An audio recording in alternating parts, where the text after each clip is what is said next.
live. It is November the 24th. It's a Monday, and I'm reading Travels with my aunt. It's another of Greene's books I'm reading. I finished The Comedians, and this one was published in 1969 and was actually my favorite. So I read one more of his novels, and I'm in the first part of this book, and it is chapter 3. This is about Henry Pulling, who met his Aunt Augusta for the first time in 40 years. He hasn't seen her a long time. She's in her 70s. Anyway, she's already revealed things to him which shocked him. The Crown and Anchor was built like a bank in Georgian style. Through the windows I could see men with exaggerated moustaches and tweed coats, which were split hoarsely behind, gathering around a girl in jodhpurs. They were not the type to whom I would have extended much credit, and I doubted whether any of them, except the girl, had ever ridden a horse.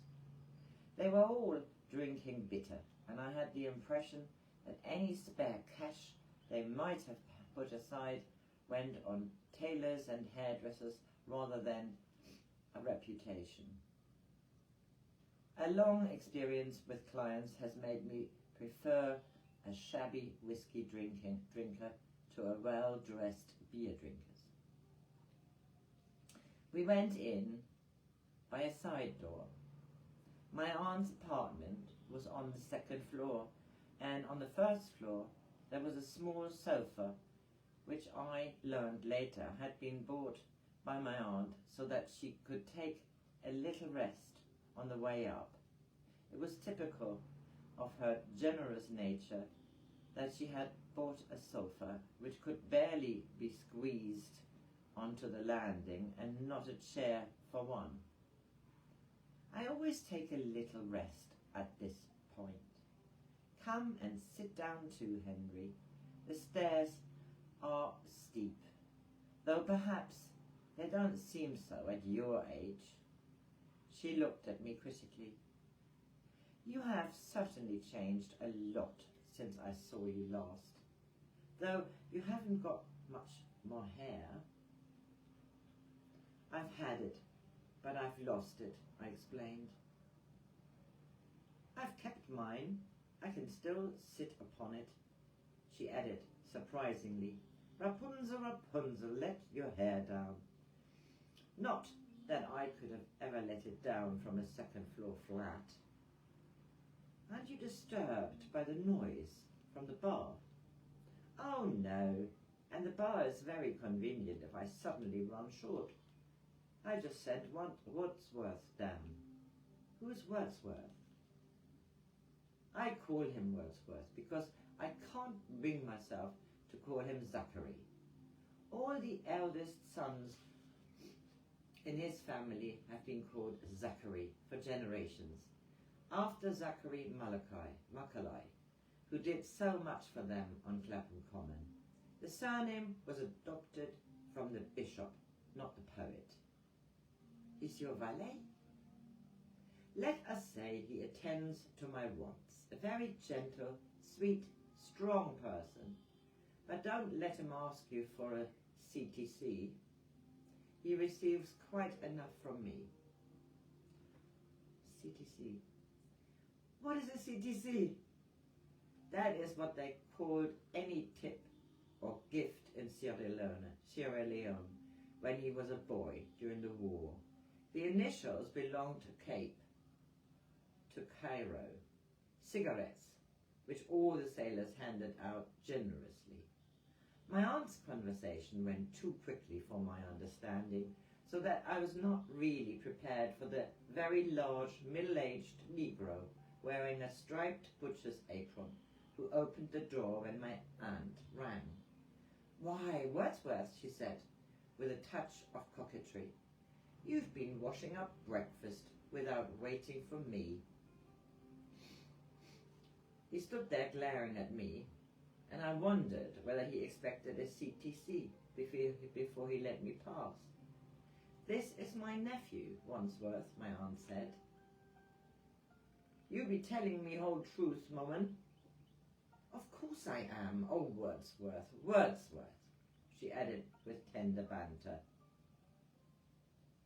He let us in.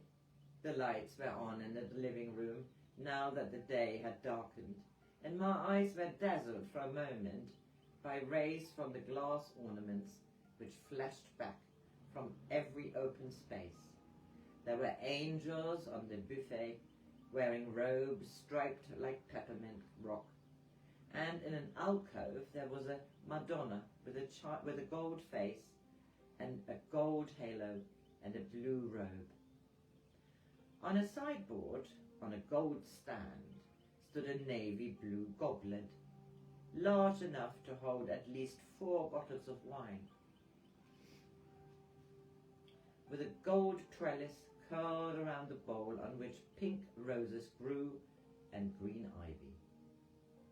There were mauve storks on the bookshelves and red swans and blue fish. Black girls in scarlet dresses held green candle sconces, and thinning down on all this was a chandelier which might have been made out of sugar icing, hung with pale blue, pink, and yellow blossoms.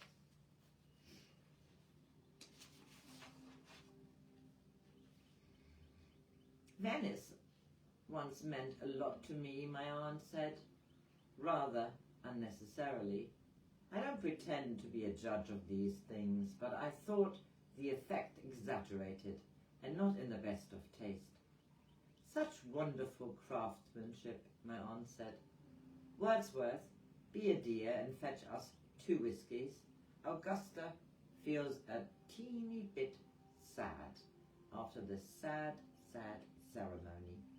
She spoke to him as though he were a child or a love, but that relationship I was reluctant to accept. "Everything go okay?" Wordsworth asked. "No bad medicine?" "There was no contretemps," my aunt said. "Oh, gracious, Henry, you haven't forgotten your parcel?" No, I have it here." "I think perhaps Wordsworth had better put it in the refrigerator." "Quite unnecessary, Aunt Augusta. Ashes don't deteriorate." "No, I suppose not. How silly of me. But let Wordsworth put it in the kitchen, just the same. We don't want to be reminded all the time of my poor sister. Now, let me show you my room. I have more of my Venice treasures there." She had indeed. Her dressing table gleamed with them, mirrors and powder jars and ashtrays and bowls for safety pins. "They brightened the darkest day," she said. "There was a very large double bed, as curly-cued as the glass. I'm especially attached to Venice," she explained, "because I began my real career there, and my travels. I have always been very fond of travel. It's a great grief to me that my travels now are curtailed." "Age strikes us all before we know it," I said. "Age? I was not referring to age. I hope I don't look all that decrepit, Henry. But I'm having a companion, but I like having a companion, and Wordsworth is very occupied now, because he's studying to enter the London School of Economics. This is Wordsworth's snuggery," and she opened the door of an adjoining room. It was crowded with glass Disney figures, and worse, all the grinning mice and cats and hares from inferior American cartoon films, blown with as much care as the chandelier. "From Venice too," my aunt said. "Clever, but not so pretty. I thought them suitable, however, for a man's room." "Does he like them?" "He spends very little time here," my aunt said. "What with his studies and everything else?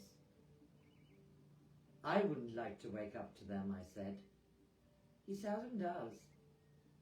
My aunt led me back to the sitting room where Wordsworth had laid out 3 more Venetian glasses with gold rims and a jug of water with colours mingled like marble.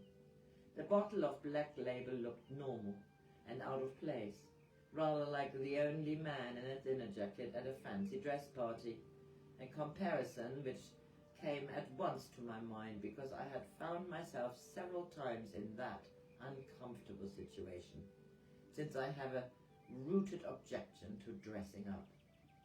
Wordsworth said, "The telephone talk all the bloody time while you're not here. Tell them you don't gone to a very smart. Tell them you'd gone to a very smart funeral." "It's so convenient when one can tell the truth," my aunt said. "Was there no message?" "Oh, poor old Wordsworth not understand one bloody word. I'll say to them, you no talk English. They go away double quick." My aunt poured out larger portions of whiskey than I am accustomed to. "A little more water, please, Aunt Augusta. I can say now to both of you how relieved I am that everything went without a hitch.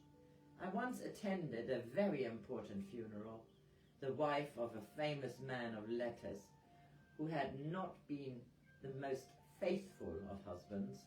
It was soon after the First Great War had ended. I was living in Brighton, and I was very interested at that time in the Fabians. I had learned about them from your father when I was a girl. I arrived early as a spectator, and I was leaning over the communion rail, if you can call it that, in a crematorium chapel, trying to make out the names on the wreaths. I was the first there, all alone, with the flowers and the coffin. Wordsworth must forgive me for telling this story at such length. He has heard it before. Let me refresh your glass. No, Aunt Augusta, I have had more than enough. Well, I suppose I was fumbling about a little too much, and I must have accidentally touched a button. The coffin began to slide away. The doors opened. I could feel the hot air of the oven. And hear the flap of the flames. The coffin went in and the doors closed, and at that very moment in walked the whole grand party. Mr. and Mrs. Bernard Shaw, Mr. H.G. Wells, Miss E. Nesbit, to use her maiden name, Dr. Havelock Ellis, Mr. Ramsay MacDonald, and the widower, while the clergyman, not denominational of course, came through a door on the other side of the rail. Somebody began to play a humanist hymn by Edward Carpenter. Cosmos, O Cosmos, Cosmos, shall we call thee? But there was no coffin. Whatever did you do, Auntie Augusta? I buried my face in my handkerchief and simulated grief. But you know, I don't think anyone, except I suppose the clergyman, and he kept dumb about it, noticed that the coffin wasn't there. The widower certainly didn't, but then he hadn't noticed his wife for some years. Dr. Havelock Ellis made a very moving address, or so it seemed to me then. I hadn't finally plumped for Catholicism, though I was on the brink, about the dignity of a funeral service conducted without illusion or rhetoric. He could truthfully have said without a corpse. He could truthfully have said without a corpse too. Everybody was quite satisfied. You can understand why I was very careful this morning not to fumble. I looked at my aunt surreptitiously over the whiskey. I didn't know what to say. How sad seemed inappropriate. I wondered whether the funeral had ever really taken place, though in the months that followed I was to realize that my aunt's stories were always basically true. Only minor details might sometimes be added to compose a picture. Wordsworth found the right words for me. He said, "We must allay, go careful at a funeral." He added, "In Mediland, my first wife, she was Mende, they go open deceased person's back and they go take out the spleen. If spleen be too big, then deceased person was a witch, and everyone mocked the whole family and left the funeral double quick. That happened to my wife's pa. He dead of malaria, but these ignorant people, they don't know malaria make the spleen big. So my wife and her ma go right away from Mediland and come to Freetown. They don't want to be mocked by the neighbours." "There must be a great many witches in Mediland," my aunt said. "Yeah, sure thing there are. Plenty. Too many." I said, "I really think I must be going now, Aunt Augusta. I can't keep my mind off the mowing machine. It will be quite rusted in this rain." "You will miss your mother, Henry?" "Oh, yes, I said. I hadn't really thought about it. So occupied had I been with all the arrangements for the funeral, the interviews with her solicitor, with her bank manager, with an estate agent arranging for the sale of her little house in North London. It is difficult, too, for a single man to know how to dispose of all the female trappings. Furniture can be auctioned, but what can one do with all the unfashionable underclothes of an old lady? The half-empty pots of old-fashioned cream. I asked my aunt. I'm afraid I didn't share your mother's taste in clothes, or even in cold cream. I would give them to her daily maid on condition she takes everything. Everything. It has made me so happy meeting you, Aunt Augusta. You are my only close relative now. As far as you know, she said, your father had spells of activity. My poor stepmother. I shall never be able to think of anyone else as my mother. Better so. In a new block under construction, my father was always very careful about furnishing the specimen flat. He used to think that sometimes he went to sleep in it in the afternoon. I used to think that sometimes he went to sleep in it in the afternoon. I suppose it might have been in one of those I checked the word conceived in deference to my aunt. Better not to speculate, she said. You will come one day and see my dahlias, won't you? They are in full bloom. Of course, Henry.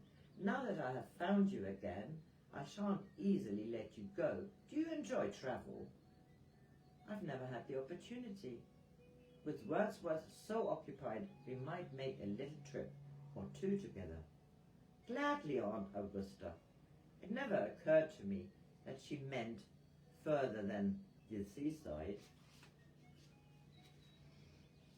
I will telephone you, my aunt said. Wordsworth showed me to the door, and it was only outside when I passed the Crown and Anchor that I remembered I had left behind my little package.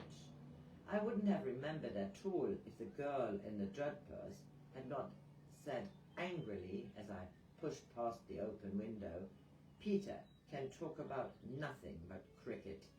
All the summer it went on, nothing but the fucking Ashes.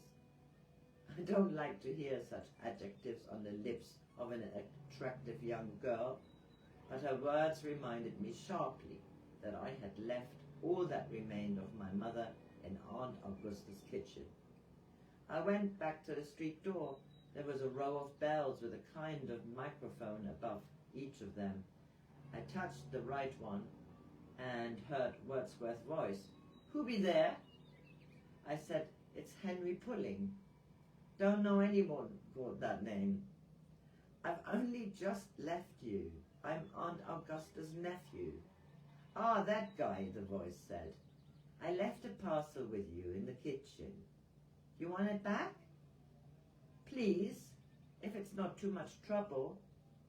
Human communication, it sometimes seems to me, involves an exaggerated amount of time. How briefly and to the point people always seem to speak on the stage or on the screen, while in real life we stumble from phrase to phrase with endless repetition. A brown paper parcel, Wordsworth's voice asked. Yes. You want me bring it down right away? Yes, if it's not too much trouble. It's a bloody lot of trouble, Wordsworth says. Stay there. I was prepared to be very cold to him when he brought the parcel, but he opened the street door wearing a friendly grin. Thank you, I said, with as much coldness as I could manage, for the great trouble you have taken. I noticed that the parcel was no longer sealed. Has somebody opened this? I just want to see what you got there. You might have asked me. Why, man, he said, you're not offended at Wordsworth? I didn't like the way you spoke just now. Man, it's just that little mite there. Want to make it say all kind of rude things. There are arm up there and down there, my voices popping out into the streets where no one see. It's only old Wordsworth.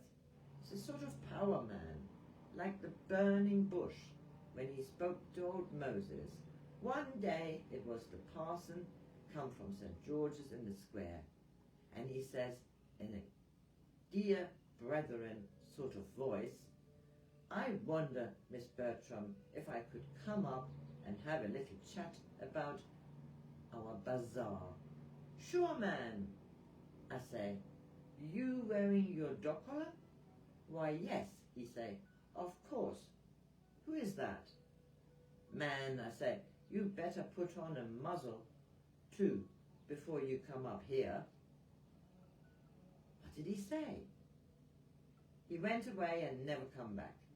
Your auntie laughed like hell when I told her, but I didn't mean him harm. It was just old Wordsworth tempted by that little old Mike. Are you really studying for the London School of Economics? I asked. Oh, that's a joke your auntie makes, or was working at the Granada Palace. I had a uniform, just like a general. She liked my uniform. She stopped and said, Are you the Emperor Jones? No, ma'am, I said, I'm only old Wordsworth. Oh, she said, thou child of joy, shout around me, let me hear thy shouts, thou happy shepherd boy. You write that down for me, I say. It sounds good. I like it. Are you is over and over. I know it's now good like a hymn. I was a little confused by his garrulity. Well, Wordsworth, I said, thank you for all your trouble, and I hope one day I shall see you again. This here mighty important parcel? Yes, I suppose it is. Then I think you owe a dash to old Wordsworth, he said. A dash? A CTC. Remembering that my aunt had told me, I went quickly away. Just as I had expected, my new lawnmower was wet all over. I dried it carefully and oiled the blades before I did anything else. Then I boiled myself 2 eggs and made a cup of tea for lunch. I had much to think about. Could I accept my aunt's story? And in that case, who was my mother? I tried to remember the friends my mother had of her own age, but what was the good of that? The friendship would have been broken before my birth, if indeed she had been only a stepmother to me. Did I still want to place her ashes among my dahlias? While I washed up my lunch, I was sorely tempted to wash out the urn as well into the sink. It would serve very well for the homemade jam which I was promising myself to make next year. A man in retirement must have his hobbies if he is not to age too fast, and the urn would have looked quite handsome on the tea table. It was a little sombre, but a sombre jar was well suited for damson jelly or for blackberry and apple jam. I was seriously tempted, but I remembered how kind my stepmother had been to me in her rather stern way when I was a child, and how could I tell that my aunt was speaking the truth. So I went out into the garden and chose a spot among the dahlias where the plinth could be built. And this was the end of chapter 3. And chapter 4 comes soon.